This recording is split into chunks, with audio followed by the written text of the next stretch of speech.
or whatever, that PR that they want to push. I don't understand how that's in good faith of letting us express ourselves. I don't understand how that's supposed to embody craft and culture and bring us back to that coffee house kind of vibe that Starbucks is asking for, because for some reason you all can't understand how to schedule more people in a zone. You can't understand. What's up, folks? Starbucks is coming under fire. The they-thems are out in full force, as you can see in that video. These people, these absolute clowns, they're pissed off with Starbucks because Starbucks is finally deciding that they need to start enforcing a dress code. You know, there's such a thing as dress codes. I know that's incredibly difficult for some people to wrap their minds around, that in, you know, most companies you're supposed to dress appropriately and look appropriate, especially when you're dealing with food. Let's be real. And all I can say is, hey, Starbucks, what on earth did you expect? What did you think was gonna happen when you hired people who looked like this? So let's watch this whole video, or at least see how much of it we can stomach, because it's a great example of the entitlement of these freaks that, who, by the way, contribute nothing to society. All they do is complain and bitch and moan. That's literally it. The thing that Starbucks loves to do is allow partners to be themselves, or whatever, that PR that they want to push. I don't understand how that's in good faith of letting us express ourselves. Okay. Can we just take a moment to appreciate how this person, I think it's a girl, because it obviously sounds like a girl, but yet he has a beard. Wow. She has a beard. And I will give her props, aside from the voice, I will give her props. Pretty, I mean, did you glue the hair on your face? How does that work? I will say, if you were considering transitioning, being a little bit overweight, being very overweight actually is the best way to really blend in and confuse people, because when you're overweight, it almost kind of gives you an androgynous look. We're really not sure what you are because you're just a lump, you know, hard to decipher what is that exactly. The voice is a dead giveaway, so you may want to work on that. But let's just appreciate how she's expressing herself, okay? And maybe wonder why Starbucks might be like, you know what, when our customers pull up to the door and your disgusting hair that looks like pubes is falling off of your face into the drinks, maybe that's not really the environment people want to show up to when they're getting a coffee in the morning, all right? So your way of expressing yourself sucks, basically. I don't understand how that's supposed to embody craft and culture and bring us back to that coffee house. Nothing about you is cultural. Asking for, because for some reason you all can't understand how to schedule more people in a zone. You can't understand that people are taking out. A round of applause for that, please. A round of applause. It's appropriate to tell someone that they are okay, that they should be doing the work of 4 people. That's disrespectful. I'm sorry, how often do I see you actually on the floor and actually helping instead of going against things that help us? When your partners are saying, I need you, I need help. Sorry, we're busy. I'm doing admin.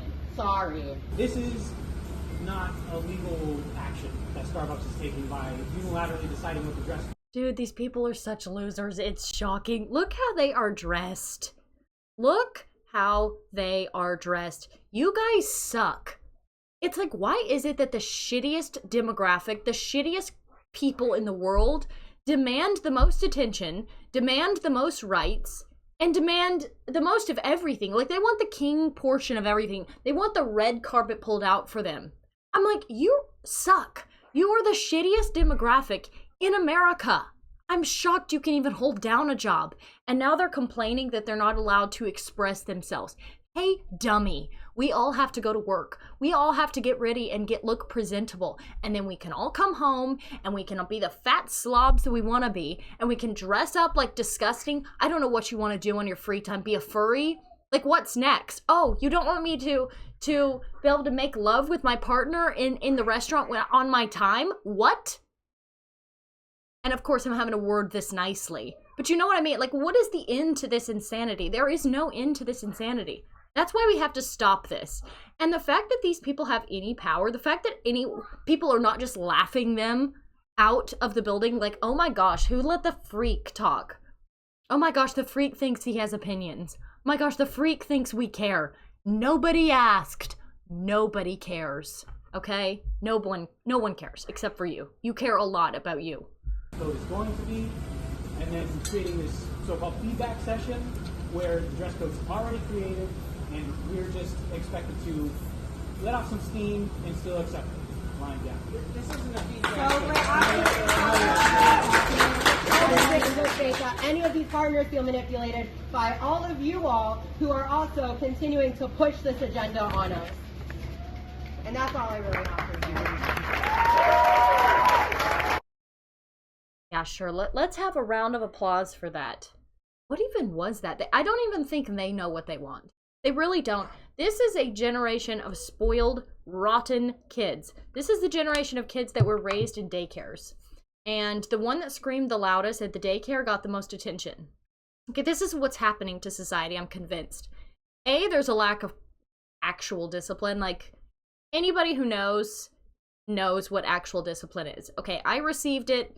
Most of my friends that I knew who were not complete freaks were punished severely when they did something wrong. These kids were raised in daycares. They are crying little babies, and they are still pitching fits to this day. Oh, boo-hoo, you can't go to work dressing like a freak. Oh, wow, they might actually want you to wear your what is it, your code uniform and wear an outfit that's up to code. Heaven forbid you do that. And I just enjoy the fact that these people's days are numbered, not in like a violent way, but like the days of us pandering to these freaks, I think is on its way out, you know? They're gonna have to find a new grift because no one cares anymore. Absolutely no one cares. In fact, I don't even go to Starbucks. Why would I go to Starbucks? I'd literally rather go to McDonald's and get a coffee from a black woman than one of these freaks, to be quite honest with you. I mean, these people are up to the level of me as the black community. That's really bad. That's really bad when black people are sometimes less selfish than you know? And let's be real, most of these people are probably Jays or influenced by the J. Okay, you know exactly what I'm talking about. But anyway, to sum up, it's always the squeaky wheel that gets the grease, and that's what's been going on in our country for so long. We've had people who contribute nothing, who are worthless, who are gay, who are stupid, who are annoying, who would have been bullied 20 years ago. We have these people dictating our lives. And remember, they're a tiny minority. They're like 1% of the population. And we let these people boss us around.